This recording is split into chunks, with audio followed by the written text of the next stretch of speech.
Good evening, everyone. My name is Keith Williams, and on behalf of the Lancaster Conservancy, welcome to Nature Hour. Lancaster Conservancy's mission is to provide wild and forested lands and clean waterways for our community forever. We protect the ancestral lands of the Susquehanna, the Conestoga, and Shanks Ferry people, and I hope we care for these lands as well as these native peoples. For 50 years, our organization has sought out natural places that are so precious and beautiful, they must be protected. Our stewardship team works to restore these special places by creating trails and planting trees. These preserves are then open for you and I to use to hike, hunt, fish, and birdwatch 365 days a year. Places like Shanks Ferry, Wizard Ranch, House Rock, Kelly's Run, Otter Creek, Climbers Run, Welsh Mountain, and many others are protected forever. We launched Nature Hour with the goal of bringing an assortment of local and regional experts directly to your home with presentations that help us better understand the Conservancy's work and the work of our community partners. The format of tonight's lecture will be a 40 to 45-minute presentation with 15 to 20 minutes of questions and answers. If you have questions, please use the Q&A box at the bottom of the screen, and we will include your questions as part of the conversation. This is the third lecture of our 24-25 winter season. Our next Nature Hour will be on January 29th on Sustaining Humans and Nature Together with Dr. Oswald Schmitz, the author of The New Ecology, Rethinking a Science for the Anthropocene. You can learn more and pre-register for this lecture and other events on our website, lancasterconservancy.org, under upcoming events.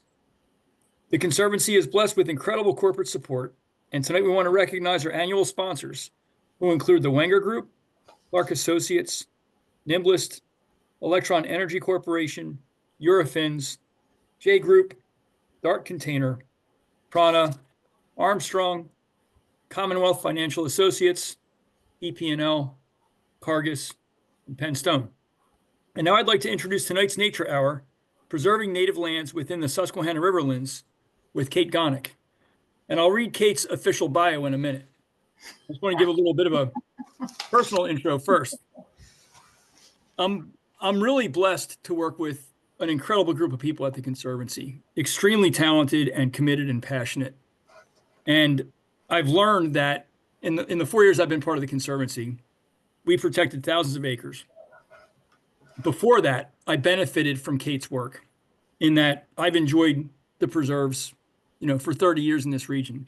And since becoming part of the leadership team at the Conservancy, I've learned that these aren't simple land transactions where we just show up and buy the land. These are extremely complicated and complex land deals that take years, sometimes decades, to bring across the finish line.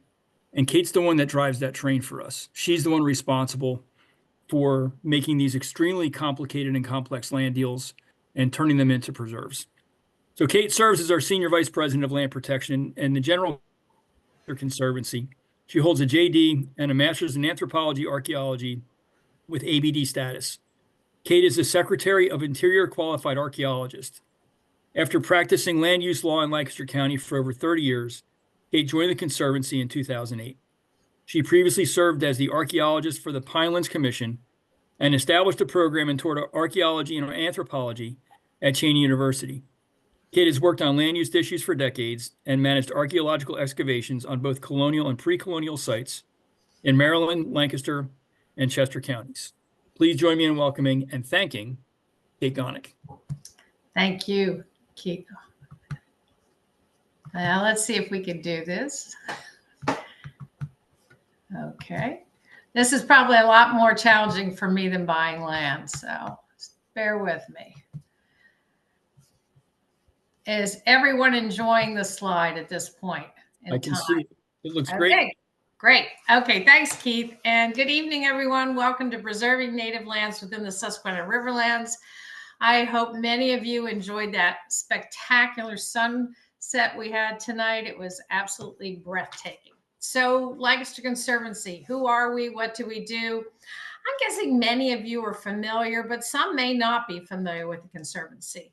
We're an accredited land trust dedicated to preserving natural lands within the lower Susquehanna, within Lancaster, York, Dauphin, and Chester counties.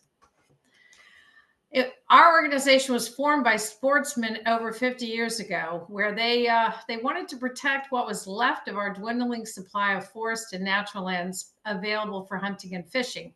They had enjoyed them in the past and felt like the only way to make sure that in the future, those same lands will be available to their grandchildren, that they start protecting it at that point in time. But an awful lot has changed since then. Now the Conservancy is in 4 different counties. As you can see, we've grown quite a bit. And I would say by the end of this year, we might be close to 11,000 acres protected. All of these acres are native lands, every single last one of them. And many of them are within the Susquehanna Riverlands. This presentation is limited to our efforts within the Susquehanna Riverlands, which is a Department of Conservation and Natural Resources conservation landscape. And that's a state entity that basically promotes conservation and natural resources, including our state parks, state forests, things of that sort. And it was formed by a large landscape preservation project involving the transfer of thousands of acres of utility/hydro lands, then owned by PPL, which began in 2010. The transfers began in 2010. The project began a decade and a half before that. The Susquehanna Riverlands Conservation Landscape includes the totality of every municipality in York and Lancaster County that touches the rivers. There are a total of 8 conservation landscapes in Pennsylvania. If you Google them, you can learn more about the others as well. We have a unique role. We serve as the external lead for the Susquehanna Riverlands Conservation Landscape. And we work with DCNR and its many partners to address the goals that are outlined here. Conservancy protects high priority natural lands by owning them in York County and by either easing them or owning them in Lancaster County. The lands we own in Chester and in Dauphin County are limited, and they're along major streams and waterways. The majority of our lands are within Lancaster and York County. We also, as the external lead, work to revitalize the Rivertown communities, promote projects that provide opportunities for heritage and natural tourism, and promote economic development. And with Keith's expert assistance and lead, we are able to provide education on our role within the Susquehanna Riverlands Conservation Landscape and on the landscape itself. Some of our other partners, well, lots and lots and lots of partners. These are some of just the main ones. There are so many partners working together within this landscape. So we work with the Department of Conservation and Natural Resources, Susquehanna National Heritage Area, National Park Service. PHMC stands for Pennsylvania Historical Museum Commission. And that's a critical partner in what we're going to talk about this evening. We also work with Lancaster and York County Planning Commissions. Farm and Natural Lands Trust is our sister organization in York that protects land through conservation easements, both natural and farmland. And in Lancaster, we have the Farmland Trust, which protects farmland. And so we also work with the Clean Water Partners because we protect a lot of tracts of land that have very significant water resources on them. And of course, local government, businesses, individuals, families, and all of you. So thank you for being a partner in the Susquehanna Riverlands. So here's a big question. What are cultural resources? Let's start with that. And the definition is just as broad as culture itself. We all have a family culture. It's the family that we were raised in and the way we were raised. We share that family culture. We have a neighborhood culture. We may have ethnic and religious cultures, local, state, and national cultures. Culture includes the whole body of an individual and a group's shared beliefs and practices. And it also includes the evidence that remains that documents their life ways, their sacred practices, their food ways, their settlement patterns, their trade, their technology, and changes through time. If you look there on the right-hand side, you'll see historical objects as one of the circles and Native American cultural items is another, as well as historical documents and archaeological resources. Those are many of the things that I'm talking about when I talk about the things that were left behind. So material remains from past cultures and cultural practices include both above and below ground resources. On the left, this is, and it might be your right, I'm not sure, but this is a photo of the 19th century Colemanville trolley electrification plant.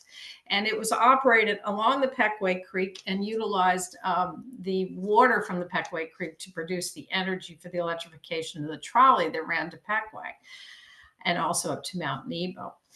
It was built on the site of an earlier 18th century Coleman furnace. So the 19th century culture replaced and impacted the remains of the 18th century European culture, which has been built on a native landscape. Each occupation impacted the material remains of the earlier one. Building new technologies and taking over the landscape, Europeans and later occupants within the Susquehanna Riverlands conservation landscape, and many times destroyed the remains of earlier peoples. So really, how do we know anything? Well, during the 18th and 19th centuries, European and other immigrants not only built upon, but also collected the remains of native occupations. This continues today as we both continue to build and collectors continue to collect. You may have even seen artifacts, including items found in native graves, on sale at Ritz Market or other auctions, and online as well. Excavation for research purposes also occurred, and it's definitely improved through time with advances in training and the technology associated with archaeological excavations. With the post-World War II development boom, individuals recognized that cultural resources were disappearing at a very fast pace. So the National Historic Preservation Act was passed in 1966, and with it came Section 106, and that process for protecting archaeological resources, and the National and above ground resources as well, and the National Register of Historic Places. Then in 1969, the National Environmental Policy Act was passed as well. And then we had two new ways of looking at landscapes in a manner that focused on protecting our entire environment, both the cultural and the natural. And that was very important. We need to view the environment holistically. We need to look at it not just as trees and meadows and animals and plants, but we also need to look at it as part of our cultural environment, our relationships with each other. So the human environment and the natural environment, the intersections between the two, are what these two laws were enacted to protect. So what are formal protection? Well, we do have some formal protection in place for some of the Conservancy's preserves. Section 106 is the process developed as part of the National Historic Preservation Act. It's a set of regulations that seek to promote and protect our cultural resources.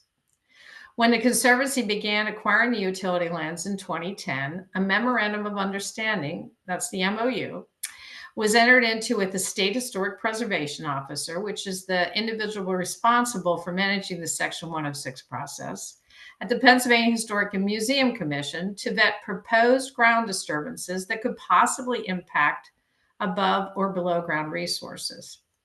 The MOU required application of the Section 106 process outside the requirements of the National Historic Preservation Act. And what that meant is, even when the Section 106 process was not mandated by law, it was mandated for these properties that transferred as part of what we call the PPL deal, or the PPL project.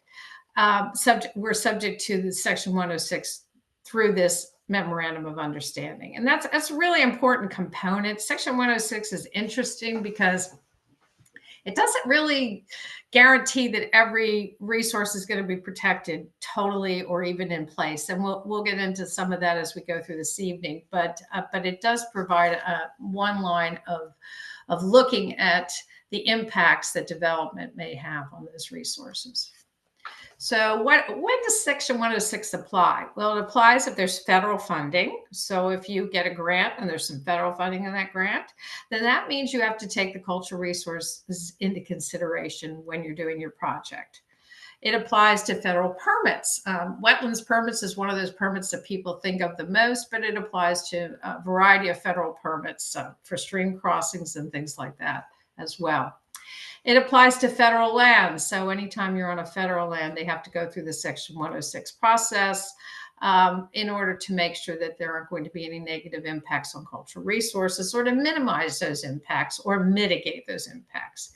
It also applies to delegated federal authority. And that means basically when the federal government says to the states, you're going to enact this on our authority. And so then it might be a state permit that you're actually seeking, but Section 106 will come into play.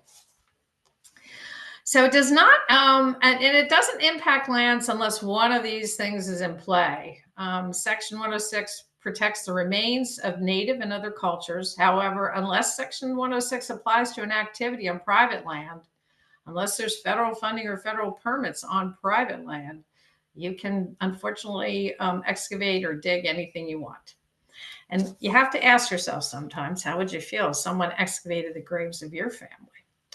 The Conservancy follows the Section 106 process on utility lands and for other projects within the Susquehanna Riverlands conservation landscapes. Indigenous peoples. What do we know and how do we know it? Well, native oral histories and practices can tell us a lot about the original occupants of these lands. Archaeological research also has taught us about our predecessors on this land and how the land was cared for.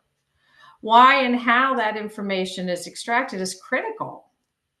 With collectors, some only collect artifacts that are not in situ. In situ means they're actually where they were deposited, discarded, or dropped. These collectors don't do that. They may collect things that have been moved to another location, not where they were deposited, discarded, or dropped. It's a much better practice than digging up intact deposits, because when you do that, unless you do it in a way in which you're able to extract the most amount of information that you possibly could, you will probably destroy the ability to extract that information in the future. Archaeology has been able to account for the movement of some artifacts through small soil disturbances, plowing, and other practices which may expose artifacts. If collectors take artifacts from farm fields or from the general ground knowledge is lost. If they're not collected, the farm field scatter can actually tell us a lot. On the other hand, let's say where artifacts are carried by water over large distances and then they're deposited, we can only learn one thing when you find something like that, that at some point, someone from a certain time period lived somewhere along that river. So where and how you find something, and it's critical to determining whether or not you're going to gain knowledge about the past or you're just going to collect something, an object. And once destroyed, the knowledge is lost forever. That's why the Conservancy protects resources in place. When we protect land, we protect the resources on that land as well. Another source of information about the past includes contact period written histories. Contact period is that period when Europeans came to the Americas and met with the native peoples.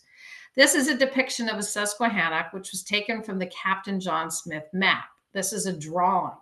It's a European interpretation based on that individual's own cultural perceptions of what that particular native culture looked like. The Conservancy targets high-quality cultural natural resource lands, and we limit disturbances. We strive to work with descendant communities. We like to enforce our rules and regulations which prevent ground disturbances and surface collections.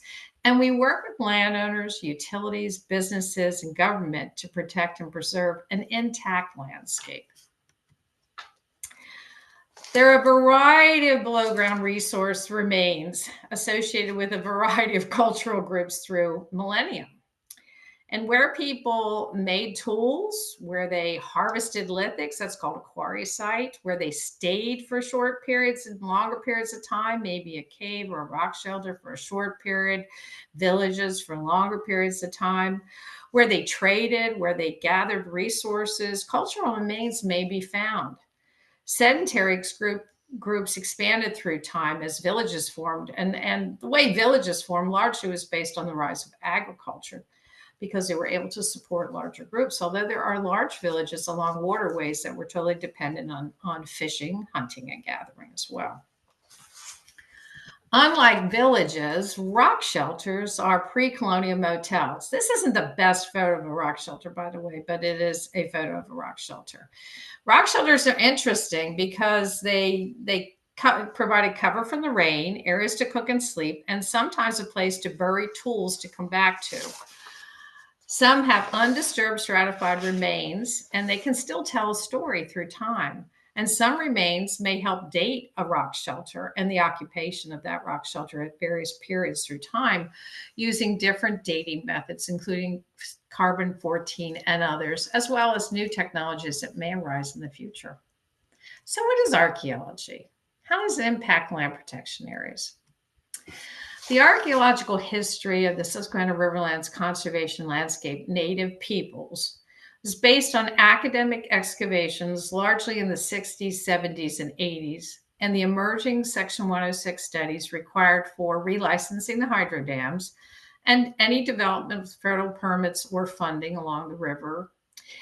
Studies collected data on lifeways, which is how people lived, and foodways, what they ate. Were they hunter-gatherers? Did they have domesticated plants or animals?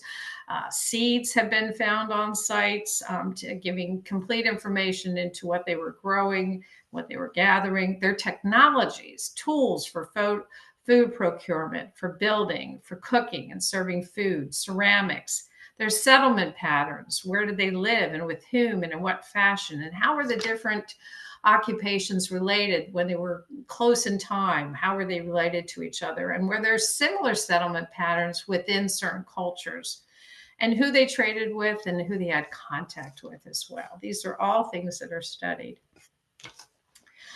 Level of detail matters. On the left is a soil profile. Soil profiles are one of a series of drawings that form the research record on archaeological excavations. A soil profile is just what it looks like. This is what the soils are when I'm going down into that pit that you see on that right.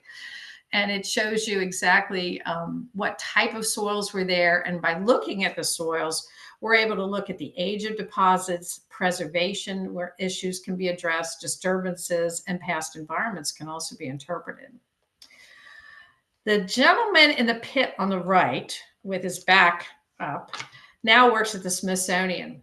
He's an excellent archaeologist. I have to tell anyone who looks at this particular photograph that he trowed out the rust signature of 19th century spectacles. And by that, I mean, he was able to do such a nice job of troweling, which is to move a metal object that masons use when they're building buildings, but you use trowels in archaeology to slowly move the soil away. And you could actually look at what was all that was left of these spectacles that were dropped in the 19th century was the rust signature. This particular site was in Princess Anne, Maryland. It was an incredibly interesting site of an early 19th century mansion. The most interesting thing about this site was the artifact, a series of artifacts that were found that could relate to other sites. So what we found here, and I wish I had a photo of it, I apologize, but they were called either conjuring or gaming pieces. And what they were small, round bone objects that had been carved. And you would either throw them and play games with them, or you would use them for conjuring, which is a part of a way of looking at, it's a cultural practice that involves healing and other things of that sort as well, and coming up with. But what was interesting about them is this site is the early 19th century. It was 1806 when this building was built, and it was built by enslaved Africans, and there were remains of African structures in the back of in the backyard. And while we were excavating one of those, we located those gaming/conjuring pieces. What's interesting about that is that, again, early 19th century. I then attended a seminar in Philadelphia where they showed the artifacts that they recovered from the Independence Center in Philadelphia, dating to the later mid, I think it was in the 1757 range or something like that. And there were the exact same artifacts, the exact same conjuring pieces. It was fascinating to me to see that cultural link between these two places that were so geographically distant and also in time as well. So really interesting. I just wanted to throw that out there because that was my favorite artifact to actually find. And here, what are some of the other things we rely upon? Archaeological resource and sources. This book, Susquehanna Indians, is by Barry Kent. and academic research and regional analysis. What he did was he took all the different studies that had been compiled, and he put them together and formed a book so that people could go to one place and learn more about the Indians of the Susquehanna. Some collectors will record their sites at the Pennsylvania Historic and Museum Commission. There are forms for recording a site saying where it is and what you found there. Some have also joined what's called the Society for Pennsylvania Archaeology, and they will write papers on their work. Many will conduct salvage archaeology on private lands. Private landowners many times don't have the funds for archaeology, but they do care about the resources. And those private development objectives are not probably covered by Section 106. For instance, you're building a porch on a historic structure, but you want to see what's underneath that porch. So these salvage archaeologists will come in and they will recover, and some in a very organized fashion, because some of those collectors were trained on academic sites, many of them in Washington Borough, by the way. Barry Kent was an academic archaeologist who worked with collectors and academics within the Susquehanna Riverlands conservation landscape, and working together and sharing information is key. As I said, some salvage operations can be done in a very professional manner, and archaeologists get excited about what they find, and it's nice when they work together and share their information. Archaeological defined time periods. Archaeology identified these time periods, and this is the cultural affiliations that they imposed onto native occupations through time.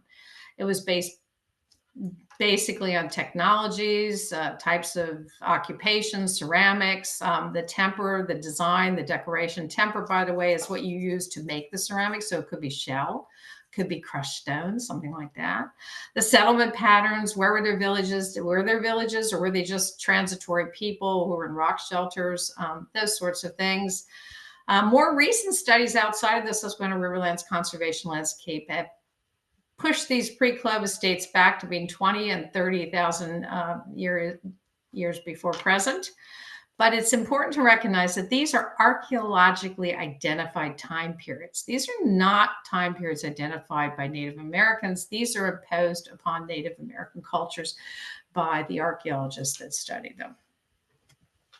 Shanks Ferry culture, again, what's in a name? Well, it's a name that was given to a group, a culture that had shared resources, cultural resources, and the name was given to them by Europeans. And it was based on the findings of archaeological excavations. Again, archaeologists love to put things into categories. They love to find patterning. And they also sometimes want to find variation in patterning as well. But here are the basic phases of the Shanks Ferry sites that have been excavated, and how they manage the data on those particular sites, time periods, as well as the differences between them. But this is how it's identified, largely on shared cultural traits, like, again, the ceramics, and also settlement patterns and things of that. So archaeologists love to create ways to manage data and organize it into time periods. The excavated remains of the Shanks Ferry culture provided evidence of micro variation and diversity in settlement patterns. What does that mean? It means that actually there was agency, there were differences. It wasn't just that here's a culture and it's the same everywhere and everybody acts the same. That's not humanity. So, but they were able to identify some of that in the record, and that's something to go on when you're interpreting as well.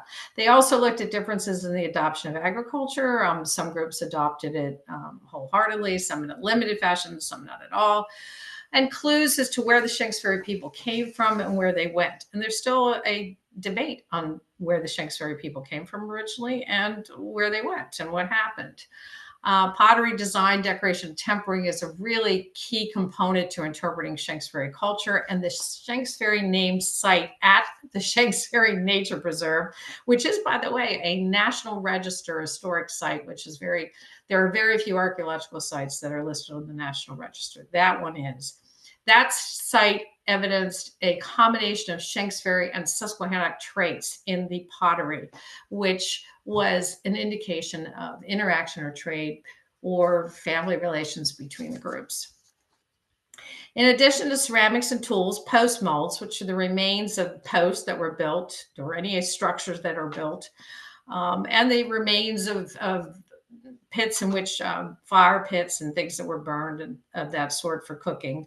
I mean, at one point there was a thing called stone boiling, not during this time period, but earlier, where the way food was cooked was you would heat stones and then you'd put it into a pit with the food. In any event, sometimes this was all based on settlement size, form, structures, but they can all be dated using different kinds of dating methods. And this is carbon-14. Carbon-14 uses organic remains to date sites younger than 55,000 years ago. It's basically how carbon-14 decays. There's a date range.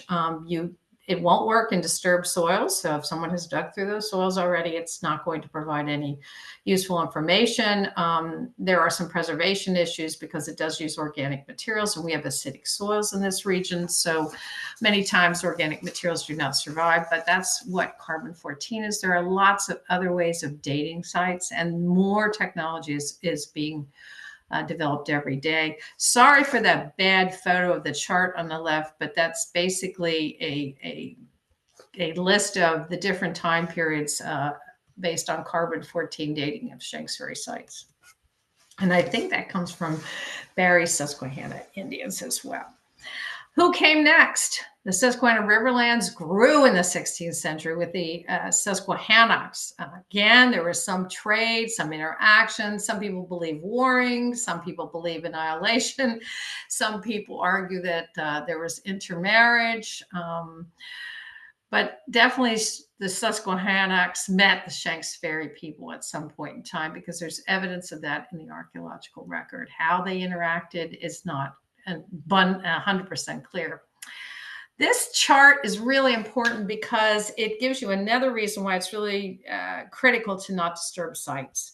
In order to make an estimate of how many people lived at a certain village during a certain time period, one has to have an intact site. You can't have a disturbed site, because every time you disturb the remains, you're going to compromise the ability to gain the information, and you may not be able to see. There were, if this whole section over here is been disturbed, then you only know that there were this many structures over here, and those structures were this big, and they held this many people, etc. And so, without going into it in any amazing detail, let's just say that it's really important not to disturb the sites. And it's really interesting to me that the Strickler site had a population high of 2,900 people in the 17th century. Think about that, 2,900 people living there in the 17th century. Bias in the archaeological record. Well, okay, we all know that, nothing's perfect. And certainly archaeology is far from perfect. So there's a couple different ways of looking at bias in the archaeological record. The first one is that humans have their own bias. They bring their own way of looking at things. So the archaeologists themselves are going to have some bias. They're also going to be looking for certain patterns and creating distinct groups based on their perspective. They may have difficulty identifying agency, individualism, relationships. And then, of course, what's preserved and what isn't preserved. That's going to bias the record. That's going to impact the interpretation that you can make. But those are some of the biases that exist in every archaeological record. Here's a perfect example of something like that. This is at the Shanks Ferry Nature Preserve, and this is probably, I'd say, a 19th century wall. I think there was a bridge there at one point in time. Some of you on this, watching this, may actually be able to identify this better than I am. But this is just an example of an historic intrusion onto a previously occupied landscape, and the fact that this probably had impact on some resources as well. And again, collectors and developers are not the only impacts to the archaeological record. Again, cultural bias, who they are, the effects of lack of excavation and now skills and knowledge, resulting in a reduction of information. bias created by a portion of site recovery. Now, you might think with the Section 106 process that people are going to go in and they're going to excavate an entire site. So there's 100 acres, and they're just going to study the entire 100 acres because they know there was a village there, or they think there was. No, Section 106 would probably limit it to a certain percentage of the site, and then there would be hypotheses developed based on that portion of the site recovery.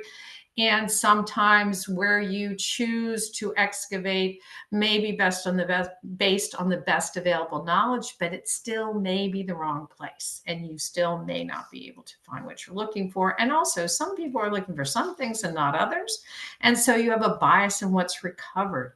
The depth of the soil can also create a bias, as well as the acidic soils and the effect of past weather events and human ground disturbances.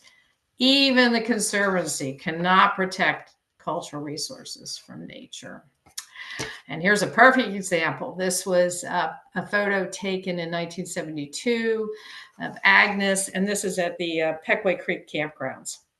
And I can tell you, as a witness, firsthand witness to the strength of Agnes, Agnes came along the Susquehanna River in the town of Peckway, and I witnessed, I would say, 5 to 6 feet of soil with huge oaks just being gouged out and taken downstream. So with that went potentially archaeological resources that are no longer accessible. Here's another example of nature. This is the ice jam at Peckway. For those of you who are familiar with that area, that's the old metal bridge, the Peckway Boat Club, the Arrowhead Marina. This is how far the ice came up during the ice jam in 1978. And this is the road to what was the Peckway Inn. It's called Morrison Lane in Peckway. There are the railroad tracks, and see the ice jam above the railroad tracks. Again, ice is also able to really scour soils and take them downstream. So that's going to impact anything that may have been there. So what else do we do to protect the native landscape? Well, first of all, we protect the land by acquiring it and enforcing our rules and regulations, making sure that it's protected in perpetuity, and making sure that it's available. The resources are still remaining intact. And at some point, the hope is that in the future, groups will come together. There'll be amazing technology, and maybe we can learn a lot more about the native past and even the colonial past than we can today with the methods that we have. So it's good to just keep those resources intact in the ground. However, we do also restore native landscape, and the Falmouth Forest story is one of those stories. This was an area where the Conservancy acquired some degraded and eroded farmland right along the Susquehanna River. And what they did with it was replant native edible species, that same kind of species that would have sustained native hunters and gatherers, and even people who lived in agriculturally fed villages as well, because you don't stop hunting and gathering just because of that domestication of plants. You can see on the left was the degraded farmland, on the right, the starting beautification, as I would say, of the native landscape. And then these are some of the native species. I'm sure many of you have actually enjoyed some of these. I'm sure you've tasted a pawpaw or an elderberry. Certainly blueberries, black cherries, lots of opportunities here for enjoying native species. And there is a photo. If you haven't seen one, that is a pawpaw. And that's a nice photo. And these are one of my favorite all-time things in the world, which is a blueberry. And so these were also planted there as well. So we're hoping that at the Falmouth Forest Garden, we're able to maybe not replicate what the landscape was like during native times, but at least restore it to a certain extent. I personally, in closing, I just want to point out that when I started working on that PPL project with the utility lands, it was fascinating to me because we did phase 1 environmental site assessments on all the properties. We made a Christmas tree out of them. There were so many of those reports. And they had historic information in them. And the amount of industry that was in that landscape in the 19th century, none of us would recognize it. None of us would have recognized that landscape. We look at it now and we think, oh, these beautiful forests, and we just assume they've been there forever, and they haven't. So it's really interesting. There was an awful lot of development that already occurred and already impacted the native landscape. But we can hope that through our protection efforts at the Conservancy and with your help, we can continue to restore it. Thank you. Wow, Kate, thank you so much. That's an amazing story and information. Got a couple of questions. So you talked about the soil profile and the importance of that. And I'm assuming that's a different thing than like a USDA soil survey. Can you comment on if there's any use of a USDA soil survey in archaeology? A lot of use of the USDA soil survey. It's one of the first things you look at because you want to see what to expect. I mean, how far can you expect to have to go to get to subsoil, that sort of thing. What kind of soils you're going to be excavating in? Is it going to be manageable or not manageable? The soils in Maryland were a dream compared to the soils in Pennsylvania. I can just tell you that right now. We also use what's called the Munsell book. And the Munsell book is like a little blue book. And in it gives you all kinds of different color paint chips, basically. And so you can match up different soils, and that gives you some more soil information. And I was going to put the darn textural classes. Yeah, it's a little bit of a nerdy thing. But we also have a chart of textural classes so that we're able to identify soils that way. But it's really, really important because it's important in preparation, it's important in planning, but also when you're in the field, you need to be able to identify what's natural and what's disturbed. Yeah, for sure. You mentioned the importance of rock shelters, and I've got two points of that. The other piece that you made, which I thought was really interesting, is how culture impacts and replaces the past, and use the Peckway trolley as the example of that. I know that rock shelters, we have tons of them in the Susquehanna Riverlands. It's one of the landscape features in my mind that makes this ecoregion really special. And certainly those rock shelters played a pretty significant, important role in the Underground Railroad. And Peggy Eppig is going to be doing a talk on a nature hour on that coming up. But because they're so important, our rock shelters, and even though they're not really a karst feature in caves or karst features, are they explicitly protected, or does there need to be some kind of a remains there in order for that to be protected? Are they protected? By protected, you mean under 106, I think is what yes, they're considered a cultural resource under 106. Well, they're considered a site that has a high probability of cultural resources. How about that for and I'm sure, I believe if you were doing a section 106 study and rock shelters, you would have to identify them, and you would also have to document your findings there. Yes. And there have been papers written and studies conducted on the rock shelters in this region, as well as along the Susquehanna further north as well. Excellent. And then, you had one chart up there that showed an estimated population size for the different villages. What technology was used, or how were they able to estimate those populations? They looked at, when they did the excavation work, they looked at the size of you have post molds. Post molds are basically the rotted wood that's left behind from a structure. So they were able to excavate out post molds, and they could see how many different structures there were on the site. And then they could also look at the pits. And I'm not sure if they used burials there or not, but I do know that they use post molds, and they use the pits that, for food and things of that. So, but mostly it would be based on the settlement, the size of the settlement, the number of structures on the settlement, and things of that sort. And those excavations in the 60s, 70s, and 80s, they would go all in. And they would basically excavate, instead of doing just a portion of the site, they would come back year after year and do the entire site. Yeah. And then, continuing on to talk about 106, what's the level of enforcement for 106? Is it based on an honor system to determine when it applies and when it doesn't? How is that really? You can't get your permit, and you can't get your funding. So that's the enforcement. If you want the funding in order for a project, let's say, you have to do 106. You have to do the reporting and the consultation. And it allows for people to become consultants, people to engage with the process. You have to consult with the state historic preservation officer, consulting with descendant communities, things of that sort. Basically identifying, first of all, are there any sites there? A phase one would be shovel testing or limited testing, just to kind of identify whether there are any sites that within the area of potential impact. And the area of potential impact is everything that that particular project is going to touch. And so that you do these shovel tests, it's a regime, and there's a whole method to it. And you can actually go to the Pennsylvania Historic and Museum Commission website and go to the Bureau of Historic Preservation. You'll see forms for all of this. It'll tell, there are forms there that you have to follow.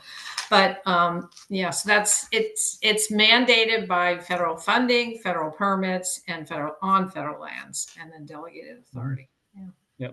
And I'm not sure if we have this information. I'm just curious if we know how much the Shanks Ferry people altered the ecology or the landscape of that part of the Susquehanna Riverlands.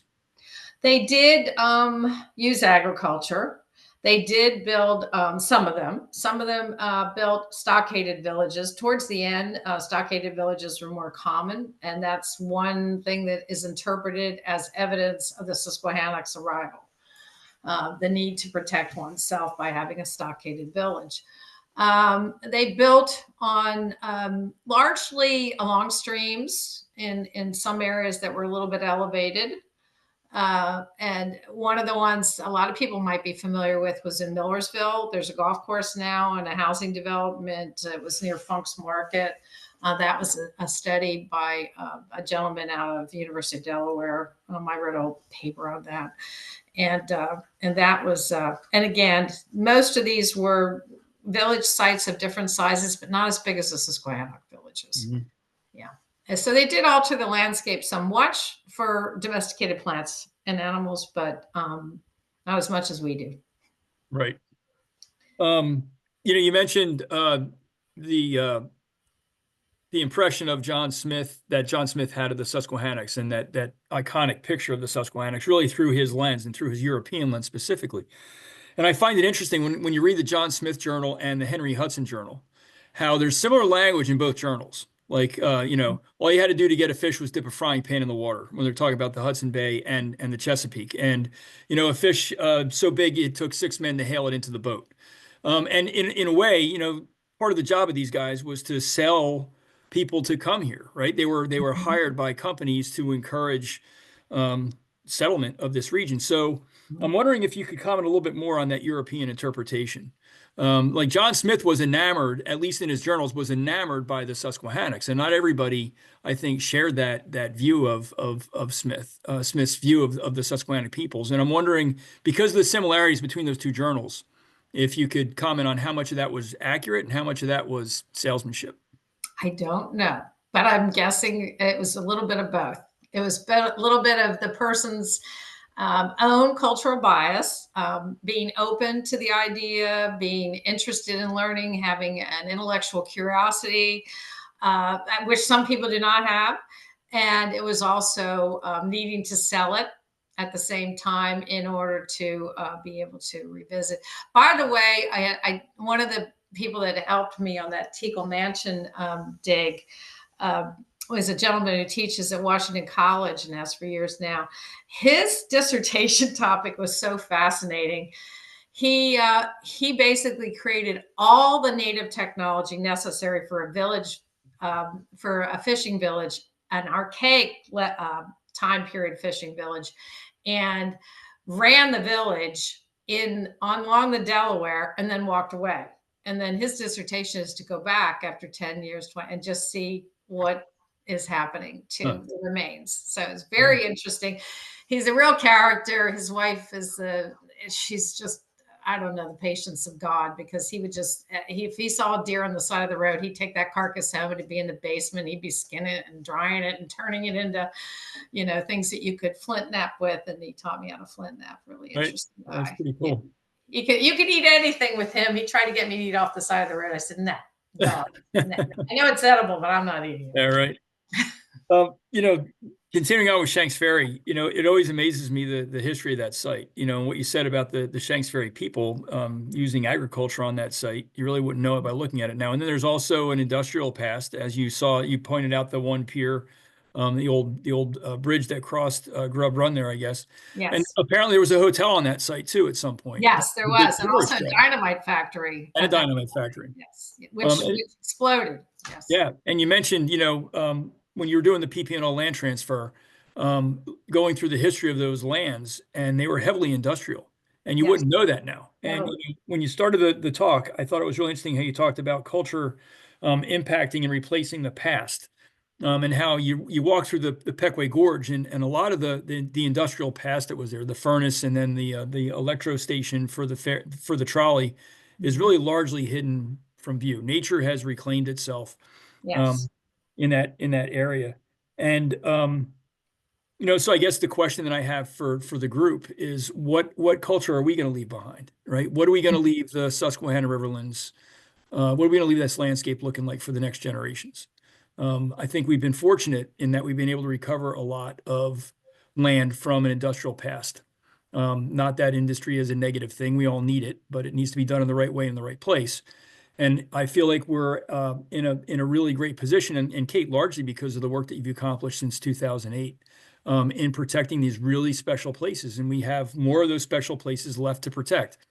And so that's kind of the rhetorical question I'm going to pose to the group before we close everything out tonight is, what do we want? What do we want to pass on to the next 7 generations? I think the 7 generations before us left us in a pretty good position to do even more good for the next 7 that are coming behind us. One of the ways that folks can get involved with us is to attend the next Nature Hour coming up on January 29th, Sustaining Humans and Nature Together with Dr. Oswald Schmitz, author of the new Ecology, Rethinking a Science for the Anthropocene. We know that ecosystems are changing. We know that climate is changing. We know things are changing really, really fast. It's the pace of change that is the scary part to this. And, ecology studies those changes, studies those relationships. And this is new science. It's a new way of looking at ecology. It's new data within the science of ecology and evolution that actually gives a lot of hope that things can adapt and change a lot more quickly than what we've given them credit for. We've also got a whole bunch of other really enticing Nature Hour lecture topics, exploring emancipation landscape. That's going to explore largely the Underground Railroad, discovering our spring and fall wildflowers, which are right around the corner, guys. They those roots and corms are beneath this frozen ground, waiting to burst as soon as the temperatures get a little bit warmer and the sun hits that ground. We've also got a bunch of interpretive programs that are going to take place outside. So go to Nature Conservancy webpage and check out the event page for all that information. Come out and volunteer with us. Come out and check out our preserves and tune into the next Nature Hour. Kate, thanks again. Really amazing information. And thank you all for tuning in. Thank you. Have a great evening, everyone. Bye.